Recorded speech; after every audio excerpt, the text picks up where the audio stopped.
नमस्कार मंडळी, शुभ सकाळ सर्वांना. 15 ऑगस्ट आणि जन्माष्टमीच्या खूप खूप खूप शुभेच्छा. तर तुम्ही बघू शकता इकडे मी देव आज धुण्यासाठी घेतले होते. तर मी नेहमी काय करते, पितांबरीने देव धुत असते, पण पितांबरीने काय होतं, हाताची आग होते. तर इकडे आजीने मला एक नुस्खा सांगितला होता.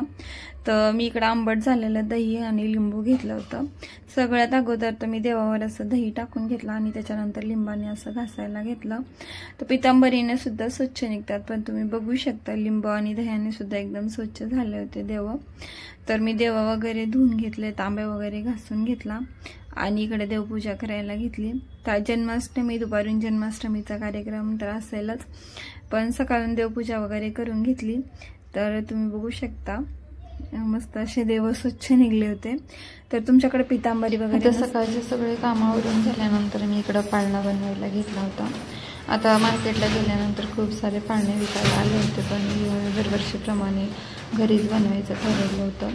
कारण पाळणा आणल्यास कसं होतं, एकच पाळणा दरवर्षी वापरावा पण लागतो आणि त्याला डिझाईन पण करता येत नाही वेगवेगळं, आणि मला प्रत्येक वेळेस वेगवेगळं पाहिजे असतं, म्हणून मी मार्केटमधून यावेळेससुद्धा पाळणा आणला नव्हता.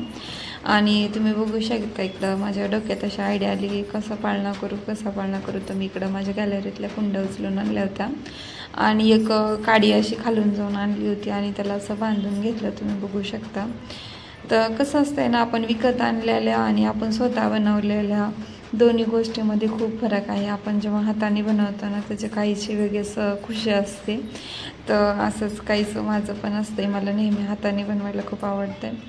तर आणि हा पाळणा म्हणजे मला जसा पाहिजे मी तसं सजवू पण शकते, जेवढा पाहिजे तेवढा बनवू पण शकत होते, म्हणून मी म्हणलं की चला आज हातानेच बनवायचा यावेळेस. पण मागच्या वेळेस पण मी हातानेच बनवला होता. तर मागच्या वेळेस मी ॲक्च्युली बांगड्याचं स्टँड आहे त्याच्यापासून बनवलं होतं, मी व्हिडिओ टाकलेलाच आहे, तुम्ही बघू सुद्धा शकता. तर तुम्ही बघू शकत असाल किती सुंदर असा पाळणा होणार होता, कारण अगोदरच इकडे छान असं दिसत होतं. आणि ही छोटीशी जी हे आहे ते मी आपल्या कुंड्या ठेवायचं माझ्याकडे एक छोटंसं होतं, त्याचं केलं आणि त्याला मी मारतूलच्या साह्याने छेद केले आणि त्याच्यातून असं कपड्याची जी लेस असते ना ती अशी बांधून घेतली दोरी म्हणून, आणि मस्त असं त्याला बांधून घेतलं आणि पाळणा एकदम परफेक्ट असा झाला होता. फक्त मला त्याला ओढण्यासाठी दोरी बांधता येत नव्हती.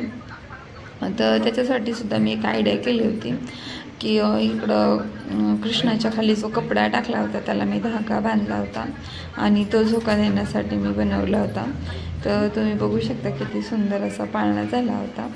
हे सगळं झाल्यानंतर मी थोडेसे फुलं आणले डेकोरेट करण्यासाठी, कारण ग्रीन तर छानच दिसत होतं, पण हे फुलं कशाला पण लावल्या अगदी सुंदर दिसतात.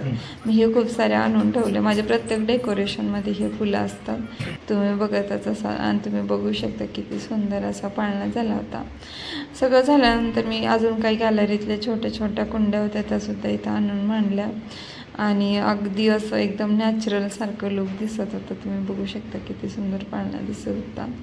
तर तुम्हाला तर समजलंच असेल की जर आयता पाळणा आणला असता तर मी इतका छान डेकोरेट करू शकले नसते, किंवा ठेवायची सुद्धा खूप पंचायत येते. तर त्याच्यानंतर मी इकडे प्रसाद बनवायला घेतला. आता आमच्याकडे प्रसाद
तर आमच्या इकडे सुंटवडाच करतात प्रसादासाठी.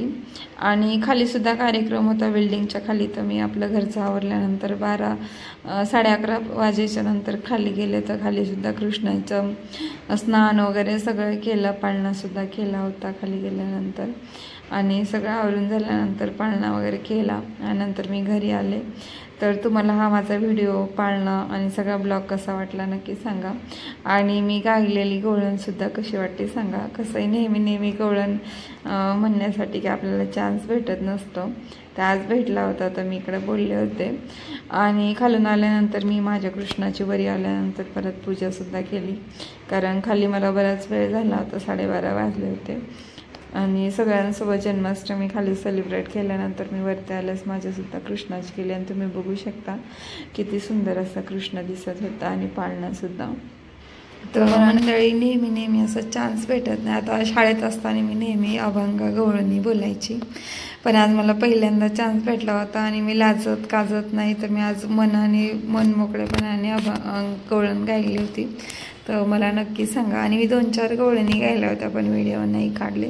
तर मला नक्की कमेंट करून सांगा की मी गवळण कशी वाटली माझी आणि सगळा व्हिडिओ कसा वाटला, पाळणा कसा वाटला. आणि नक्की लाईक करायला विसरू नका, सबस्क्राईब करा. चलो बाय.